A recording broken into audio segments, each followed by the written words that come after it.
या देवी सर्वभूतेषु माँ गौरी रूपेण संस्थिता नमस्तस्यै नमस्तस्यै नमस्तस्यै नमो नमः। श्वेत वस्त्र धारण करने वाली, बेल पर सवार, 4 भुजा वाली, त्रिशूल धारण करने वाली माँ महागौरी आपके परिवार और संतान की सुरक्षा करे, आपको सफलता, तरक्की और उन्नति दे। दुर्गा अष्टमी की आप सभी भक्तों को हार्दिक शुभकामनाएं। माँ जगत जननी आपकी समस्त मनोकामनाएं पूर्ण करे। आज की वीडियो में आप जानेंगे दुर्गा अष्टमी तिथि पर कन्या पूजन का शुभ मुहूर्त, महत्व, प्रिय पुष्प, पूजा विधि व भोग।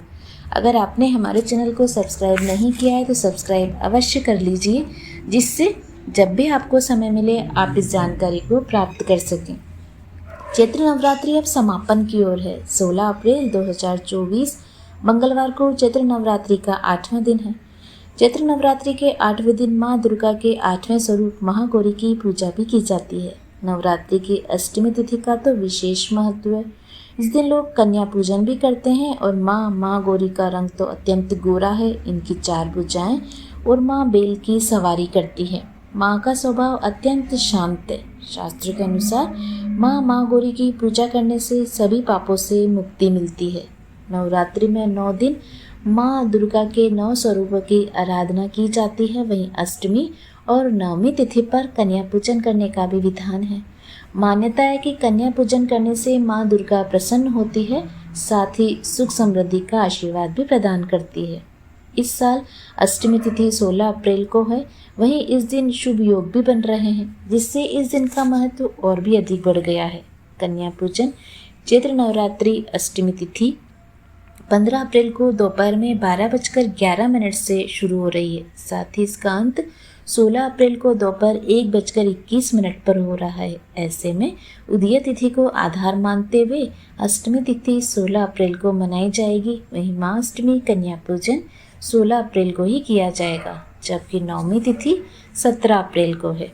अष्टमी कन्या पूजन का शुभ मुहूर्त 16 अप्रैल को 2 मुहूर्त बन रहे हैं, जिसमें पहले मुहूर्त 7:52 से शुरू होकर 10:42 तक रहेगा। वहीं दूसरा शुभ मुहूर्त अभिजीत मुहूर्त रहेगा, जो 11:54 से शुरू होकर दोपहर 12:46 तक रहेगा।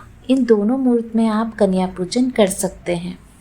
पंचांग के मुताबिक अष्टमी तिथि पर सर्वार सिद्धि योग और रवि योग भी बन रहे हैं। ज्योतिष में इन दोनों योगों का बेहद शुभ माना गया है। इन योगों में पूजा करने का 2 गुना फल प्राप्त होता है। कन्या पूजन के साथ बटुक की भी पूजा की जाती है। नवरात्रि की अष्टमी तिथि पर कन्याओं को निमंत्रण दें, साथ ही कन्याओं के साथ एक बटुक को भी अवश्य बुलाएं। 2 से 10 साल तक की कन्याओं का विशेष महत्व है, इसलिए इस उम्र की कन्याओं को ही निमंत्रण दें। कन्या पूजन के दौरान जब कन्या घर आए तो उनके पैर धोएं, कन्याओं को भोजन कराएं और अंत में कुछ उपहार अवश्य दें। माँ गौरी का प्रिय भोग है। देवी भागवत पुराण के अनुसार नवरात्रि की अष्टमी तिथि को माँ गौरी को नारियल का भोग अवश्य लगाना चाहिए। भोग लगाने के बाद इसे प्रसाद रूप में वितरित कर दें। माँ गौरी को गुलाबी रंग का वस्त्र धारण कराएं। माँ गौरी की पूजा के लिए प्रातःकाल जल्दी उठकर स्नान आदि से निवृत्त होने के बाद साफ व स्वच्छ वस्त्र धारण करें। माँ की प्रतिमा को गंगा जल या शुद्ध जल से स्नान कराएं। माँ को सफ़ेद रंग के वस्त्र अर्पित करें।